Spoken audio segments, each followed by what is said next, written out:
گرمی ماشاءاللہ پڑنا شروع ہو گئی, ایسا ہی ہے نا. رمضان اور گرمی ایسا لگ رہا ہے کہ اللہ میاں نے گرمی لا کے بتا دیا کہ اس دفعہ رمضان تمہیں کیا دے گا, ٹینشن دے گا. حضرت جابر بن عبداللہ تھے یا معاذ بن جبل, غالباً جابر بن عبداللہ رضی اللہ عنہ,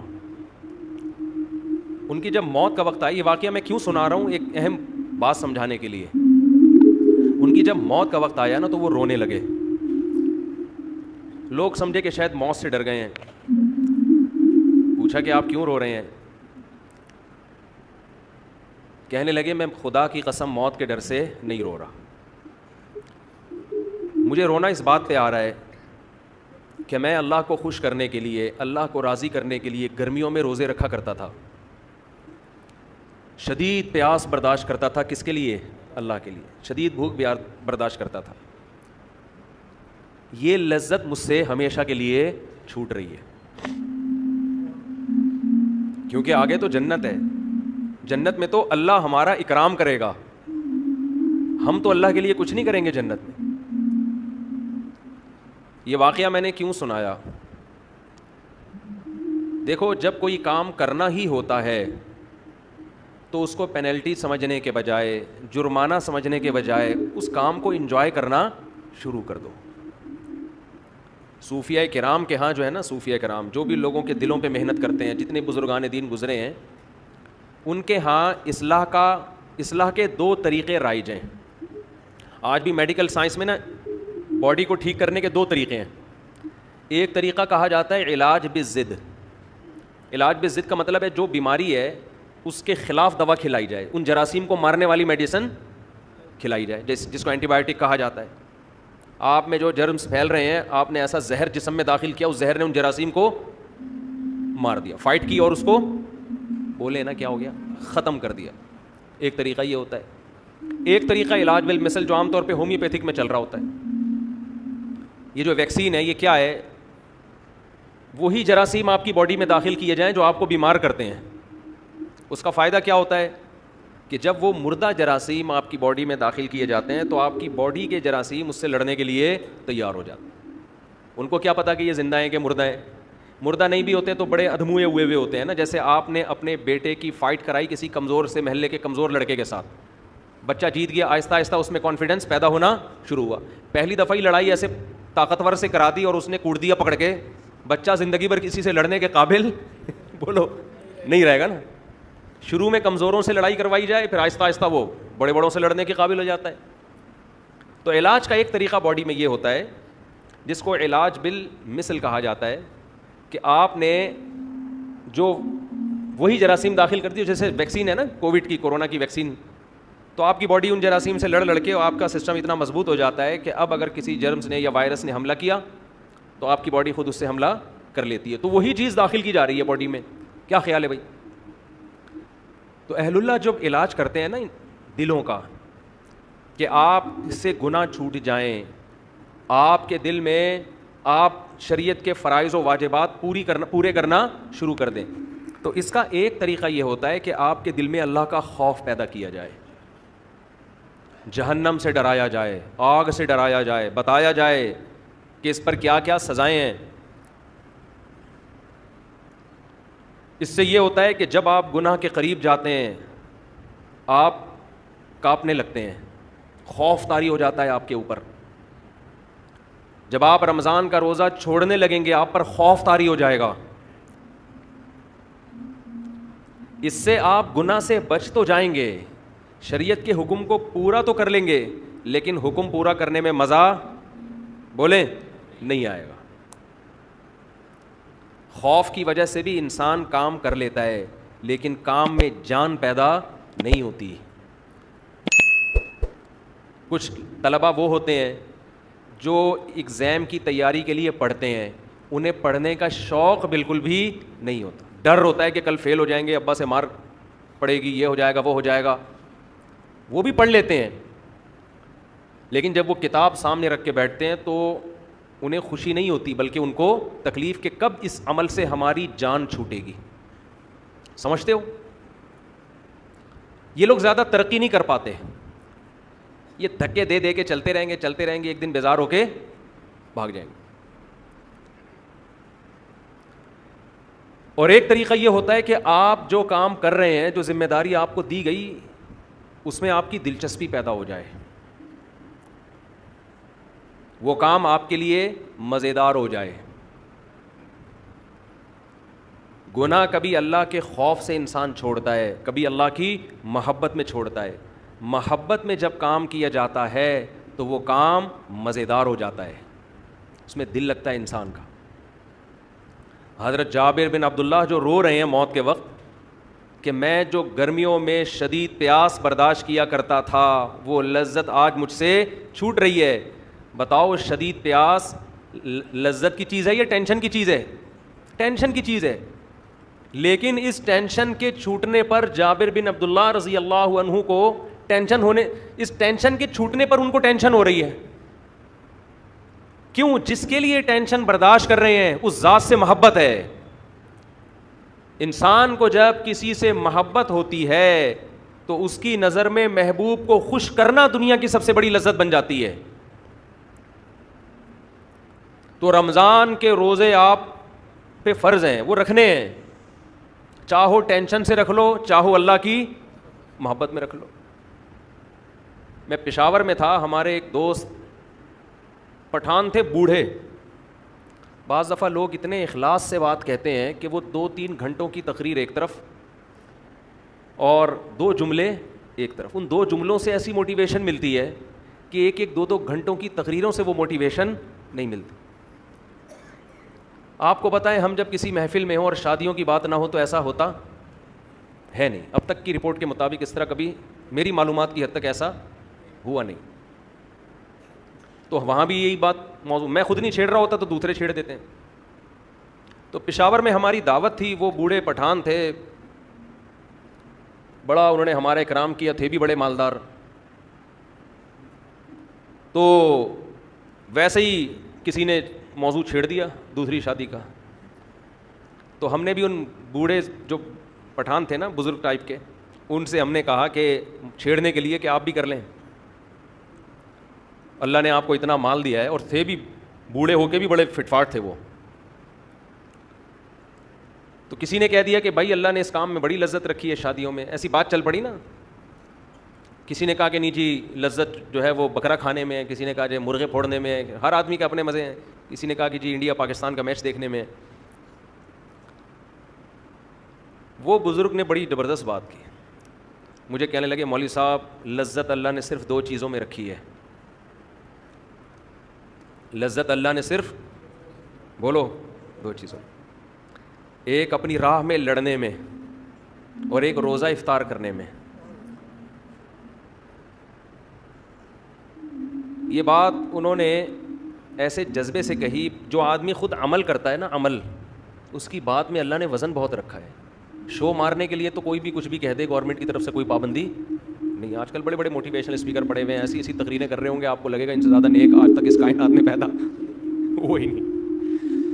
لیکن جب آپ ان کے پاس جاؤ تو 5 منٹ بات کرنے کے بھی پیسے مانگتے ہیں وہ. ان سے بولو نا کوئی نصیحت کر لو, کہہ رہے 50 روپے یہاں رکھ, پھر نصیحت کروں گا میں تجھے.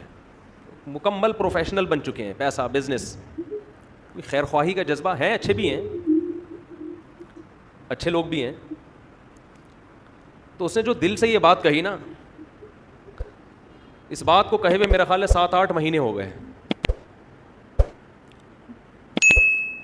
اتنا مزہ آیا اس کے منہ سے یہ 2 جملے سننے میں, اتنا مزہ آیا کہ جب میں یہ بیان کرتا ہوں نا,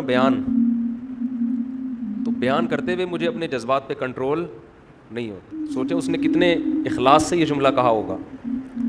اس کی ساری عمر لڑائی میں گزری ہے, ساری عمر. اس نے کہا مزہ اللہ نے کس میں رکھا ہے؟ صرف 2 چیزوں میں. ایک خدا کی راہ میں لڑنے میں,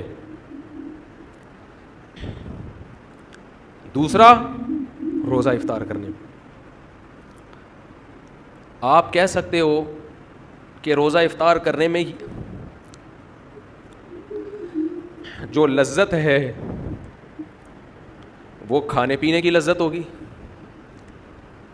میرے بھائی کھانے پینے کی لذت ہر بھوکے کو حاصل ہوتی ہے. کھانے پینے کی لذت ہر بھوکے کو, بولو, یہ تو انگریز کو بھی ہوتی ہے, بھوک کے بعد اس کو کھانا ملے گا, اس کو بھی بڑا مزہ آئے گا. پیاس کے بعد پانی کی لذت ہندو کو بھی حاصل ہوتی ہے. اس بزرگ کا مطلب وہ لذت نہیں تھا جو ہر بھوکے اور ہر پیاسے کو کھانے اور پینے کے وقت بولو حاصل ہوتی ہے.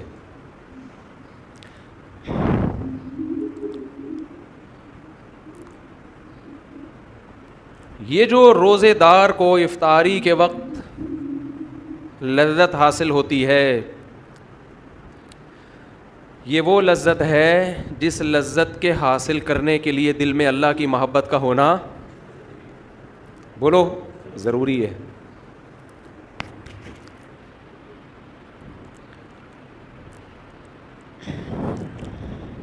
انسان کو یہ احساس ہوتا ہے افطاری کے وقت, ذرا تھوڑا سا ٹھنڈا پانی دے دیں. جب سے یہ 3 شادیاں ہوئی ہیں نا, مجھے بات بات پہ رونا آتا ہے. آج جتنی انسان کی شادیوں کی تعداد بڑھتی ہے نا, اس کو بات بات پہ رونا آنا شروع ہو جاتا ہے. 4 کے بعد تو ہر بات پہ روتا ہے وہ. ایک والے وہ ایک کسی نے کہی, میں نے سنا کہ وہ ایک آدمی کی 40 سال عمر ہو گئی, اب تک شادی نہیں ہوئی. کسی نے کہا کیوں نہیں ہوئی؟ کہہ رہے ہیں اس کو کسی بزرگ کی دعا لگی ہے. وہ دعا کیا لگی ہے؟ کسی بزرگ کی اس نے خدمت کی تھی, انہوں نے دعا دی تھی اللہ کرے تو ہمیشہ خوش رہے. اس کے بعد 40 سال ہو گئے. یہ موضوع ایسا جذباتی شروع ہو گیا, اس کو ہم نے بھی چینج کرنا ہے.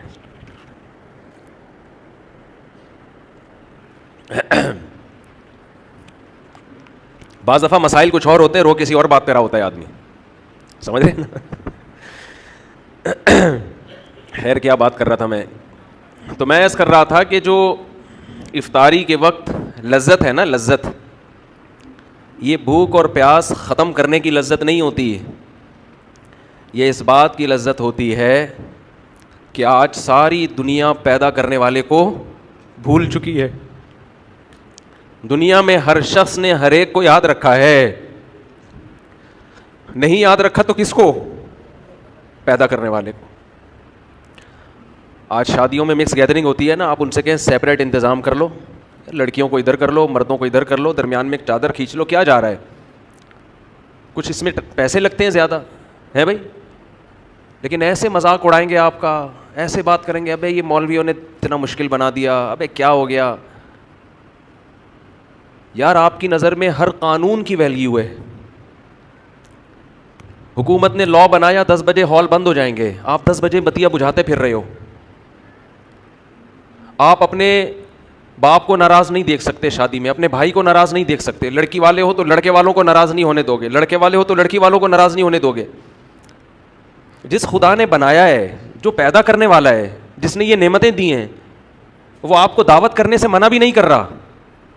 وہ یہ بھی نہیں کہہ رہا کہ آپ نے یہ کھانا ہے یہ نہیں کھانا, سب چیزیں حلال کر دی اس نے اس دعوت میں. وہ صرف اتنا کہہ رہا ہے کہ کیا کر دو, بیچ میں پارٹیشن کر دو. لیکن آپ کے جو نہیں رینگتی, آپ ٹس سے مس ہونے کے لیے تیار نہیں ہو.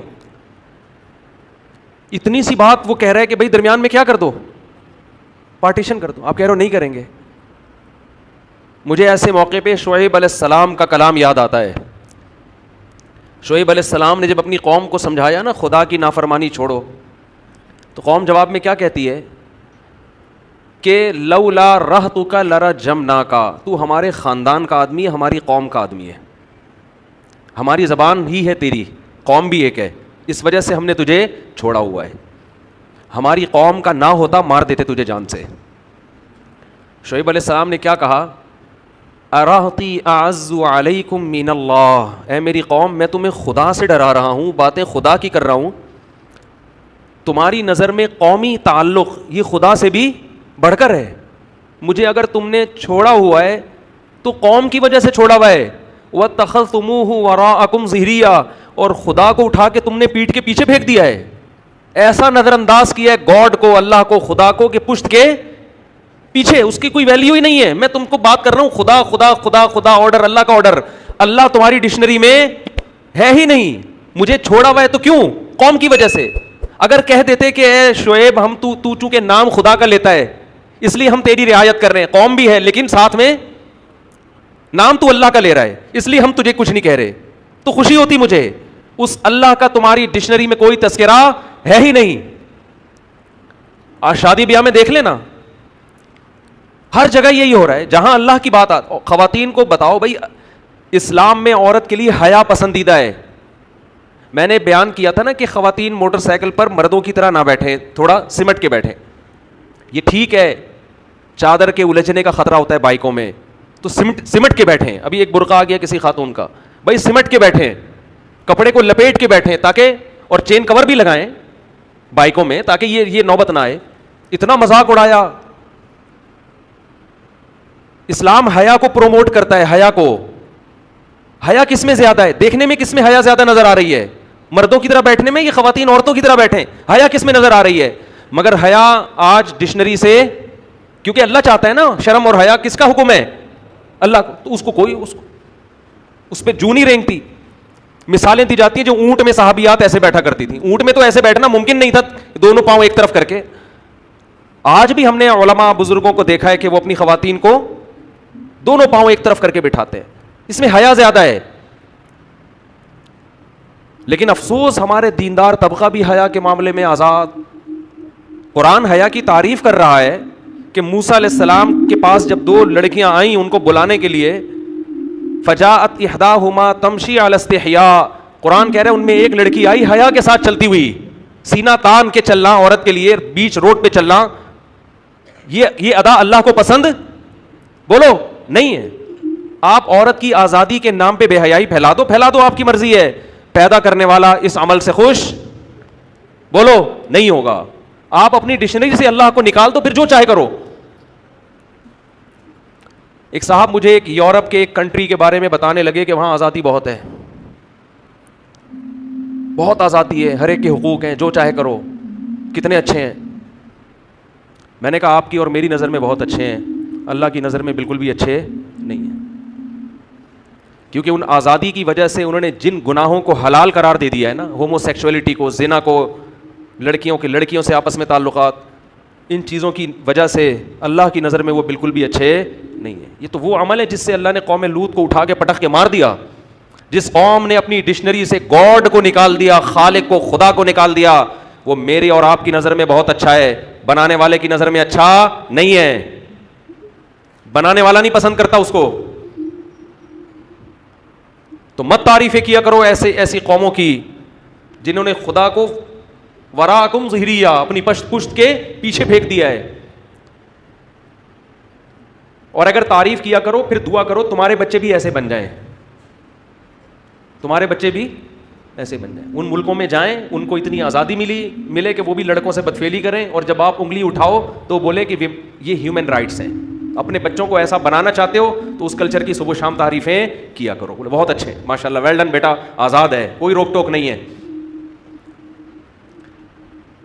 تو میں یہ عرض کر رہا تھا کہ ایسے دور میں جب اللہ کو ڈکشنری سے نکال دیا گیا, اللہ کو لغت سے نکال دیا گیا, ایسے موقع پہ کوئی صبح سے لے کے شام تک بھوک اور پیاس کو برداشت کرے, اور ایک دن نہیں, ایک دن, پھر دوسرا دن, پھر تیسرا دن, پھر چوتھا دن, پھر پانچواں دن, پھر چھٹا دن, تو افطار کی لذت میں صرف بھوک ختم کرنے کی لذت نہیں ہے. اصل لذت یہ ہے کہ جس خدا کے لیے صبح سے شام تک قربانی دی, وہ خدا ہماری اس افطاری پر بھی ہم سے خوش ہو رہا ہے. وہ ہمیں کھاتا دیکھ کے خوش ہو رہا ہے. تبھی تو ہمارے نبی صلی اللہ علیہ وسلم یہ دعا پڑھتے تھے, کیسی پیاری دعا, ذهب الظما, شدید پیاس کے بعد جب روزہ افطار ہو, فرماتے تھے نبی صلی اللہ علیہ وسلم کتنی لذتیں اللہ نے دے دی. ذهب الظما, فرماتے پیاس چلی گئی. شدید پیاس میں آپ پانی پیتے ہیں, کیسا سکون ملتا ہے. ذهب الظما, پیاس چلی گئی.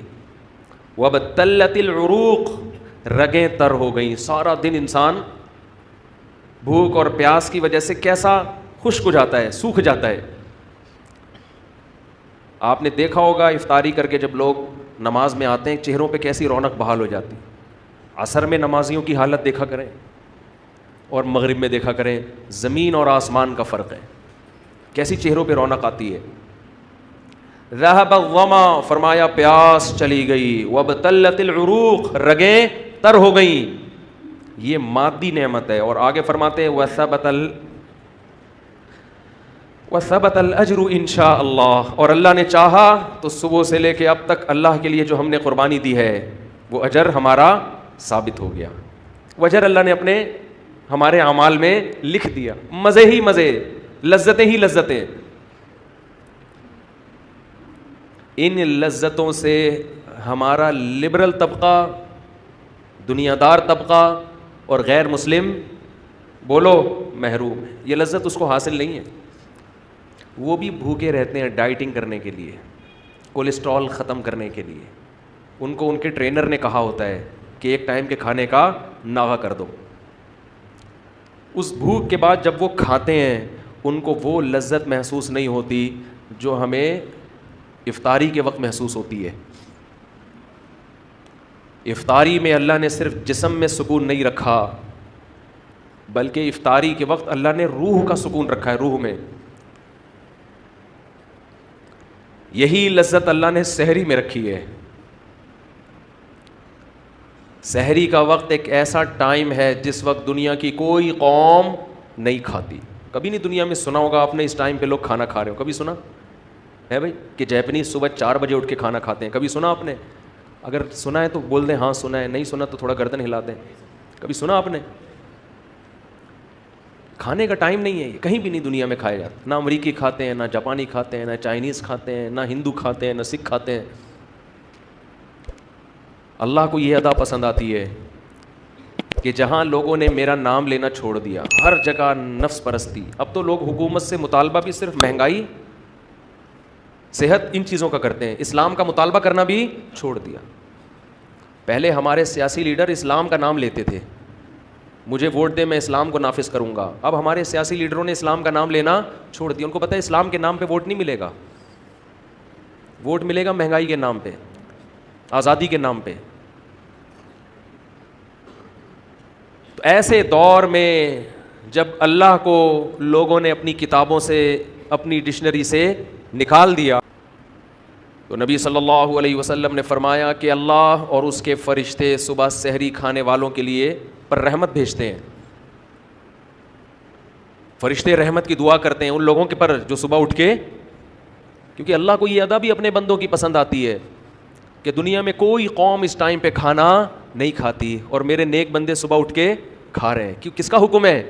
اللہ کا حکم ہے. کلوا واشربوا حتى يتبين لكم الخيط الابيض من الخيط الاسود من الفجر. اللہ نے فرمایا کھاؤ اس وقت تک جب تک سفید دھاگا سیاہ دھاگے سے ممتاز اور جدا نہ ہو جائے، یعنی صبح صادق طلوع نہ ہو جائے. ثم اتموا الصيام الى الليل، پھر غروب آفتاب تک اس روزے کو مکمل کرو. اے اللہ بہت مشکل حکم ہے، پوری روٹین تو نے ہماری چینج کر دی. اللہ نے تسلی دی ایام معدودات، پورے سال کے لیے نہیں کہہ رہا، گنے چنے دن ہیں، گنے چنے انگلیوں پہ گن سکتے ہو، اس سے زیادہ تمہیں میں مکلف نہیں بنا رہا. ویسے بھی آپ کی جنرل نالج کے لیے پاکستان میں 15 سال سے روزے 29 ہی ہو رہے ہیں. 30 روزے میری اور آپ کی نسلیں نہیں دیکھیں گی، مجھے تو ایسا ہی لگتا ہے. 2006 سے میں نوٹ کر رہا ہوں، اس سے پہلے کا مجھے یاد نہیں. یہ 2022 ہے، 2007 سے لے کے 2021 تک، اب 22 چل رہا ہے نا، یہ کتنے سال ہو گئے؟ 14 سال. ایک دفعہ بھی رمضان 30 کا نہیں ہوا ہے. یہ خود ایک بہت بڑا سوالیہ نشان ہے، سمجھتے ہو؟ ایک نشان ہے یہ کہ کیا ہو رہا ہے مارکیٹ میں. محرم کبھی 30 کا ہوگا، کبھی منفی باتیں کرنے کا کوئی فائدہ نہیں ہوتا، لیکن بعض دفعہ آدمی اپنے جذبات کا تو اظہار کر سکتا ہے نا. محرم کبھی 29 کا ہوگا، کبھی 30 کا. سفر کبھی 29 کا، کبھی 30 کا. ربیع الاول کبھی 29 کا، کبھی 30 کا. 14-15 سال ہو گئے رمضان 30 کا ہو کے نہیں دے رہا. ماہر فلکیات بعض دفعہ کہہ دیتے ہیں کہ ناممکن ہے کہ 29 ہوں، ہاں ناممکن ہے کہ 29 کو چاند نظر آئے، پھر بھی 29 ہی کا ہوتا ہے. الحمدللہ یہ ایک نشان ہے سوالیہ کھلال کمیٹی پر. سمجھ رہے ہو؟ بہت بڑا سوال ہے یہ کہ مارکیٹ میں ہو کیا رہا ہے. تو میں ایک پروگرام ریکارڈ کروانا تھا میں نے 30 نا, تو میں 29 کے بعد میں نے کہا بس وہ پورے رمضان چلے گا نا, تو انہوں نے کہا 30 اگر 30 ہو گئے, میں نے کہا کسی کا باپ بھی پاکستان میں 30 روزے نہیں کر سکتا, تو 29 ہی ہوں گے. ٹھیک ہے, معذرت کے ساتھ ایسی گندی گندی باتیں بھی بعض دفعہ انسان کر لیتا ہے, لیکن یہ ہے ایک بڑا مسئلہ ہے یہ. تو لیکن بہرحال جو کمیٹی کا اعلان ہو آپ نے فالو اسی کو کرنا ہے, ایسا نہ ہو کہ سب عید منا رہے ہیں اور آپ روزہ رکھ کے بیٹھے ہوئے ہوں. ہم بھی جو کیونکہ گورنمنٹ کا جو فیصلہ ہوتا ہے ماننا پڑتا ہے. بنے کیوں کر جو ہو سب کار الٹا, ہم الٹے بات الٹی یار الٹا. خیر کہاں اچھی اچھی باتیں چل رہی تھیں, پھر یہ بیچ میں کچھ باتیں غلط آ گئی. بس جلدی سے سمیٹ کے ختم کرتا ہوں, بس 2 منٹ میں ختم کرتا ہوں. رمضان کے حوالے سے بات تو رمضان کی چل رہی تھی نا. تو میرے بھائی روزہ رکھو پابندی کے ساتھ, اسے جرمانہ سمجھ کے مت رکھو, پینلٹی سمجھ کے مت رکھو. اللہ کی محبت پیدا کرو اپنے اندر, اللہ کی محبت میں بھوکا پیاسا رہنا سیکھو.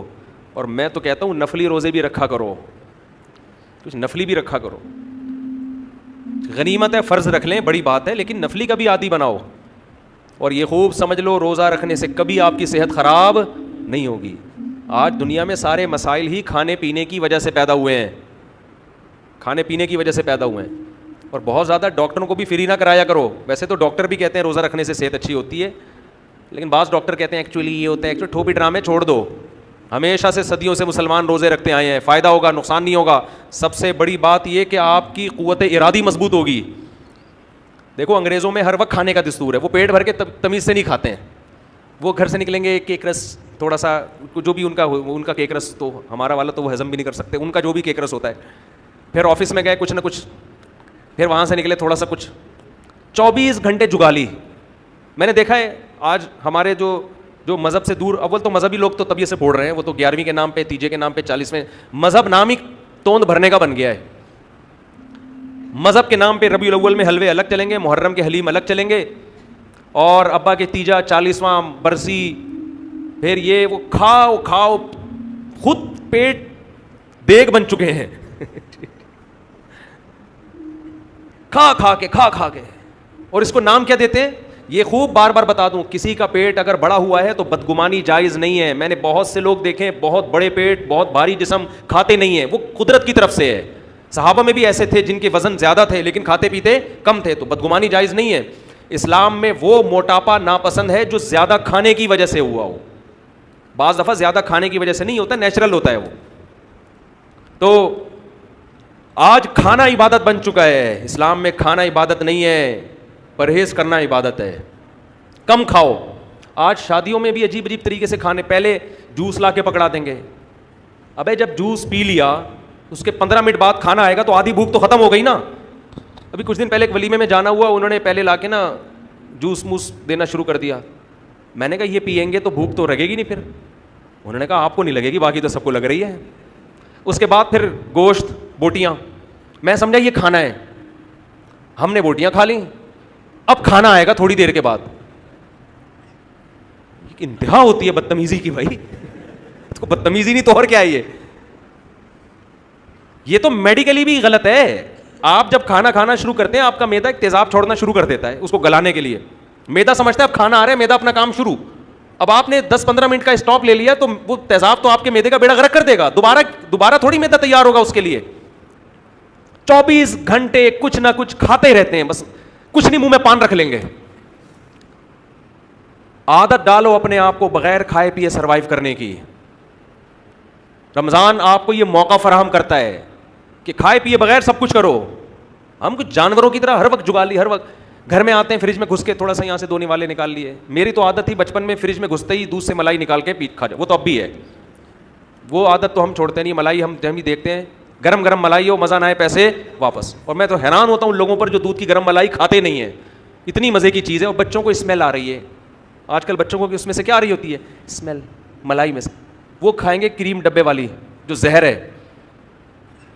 ہے نا کریم, وہ کھا رہے ہوں گے. دودھ کی جو بھینس کے دودھ کی خوشبودار ملائی, اس سے ان کو کیا آ رہی ہے اسمیل آ رہی. فطرت ہی برباد ہو گئی ہے. تو ہر وقت ملائی کے علاوہ ملائی کھا سکتے ہو, کیونکہ میں کھاتا ہوں. باقی ہر وقت کھانا اچھا کام بولو نہیں ہے, وہ بری عادت ہے یہ. رمضان آپ کو یہ ٹریننگ دے دیتا ہے کہ کچھ تھوڑا سا پیٹ کو بھی کیا کرو, آرام دو. ایسے ہی صبح آفس جاؤ بغیر ناشتے کے, تو عادت ڈالو. لیکن مسئلہ ہمارے ساتھ یہ ہے کہ رمضان میں عادت پڑتی ہے, اس کے بعد جو پرہیز ٹوٹتا ہے نا ہمارا, ایسا پھر عید کے بعد سے پھوڑنا پھاڑنا, وہ میدے کی ایسی کی تیسی ہو جاتی. تو رمضان میں عادت ڈالیں. کچھ باتیں میں بھی انشاءاللہ بیان کے بعد بتاؤں گا, وقت چونکہ زیادہ ہو چکا ہے, گرمی بھی ہو رہی ہے, ٹائم بھی اوپر ہو گیا ہے. تو جو حضرات بیٹھنا چاہیں وہ بیٹھ سکتے ہیں. بیان کے بعد انشاءاللہ کچھ دیر مسائل کا بھی سیشن ہوگا, جو سوال پوچھنا چاہیں کچھ دیر اس پر بھی میں تھوڑی سی بات کروں گا.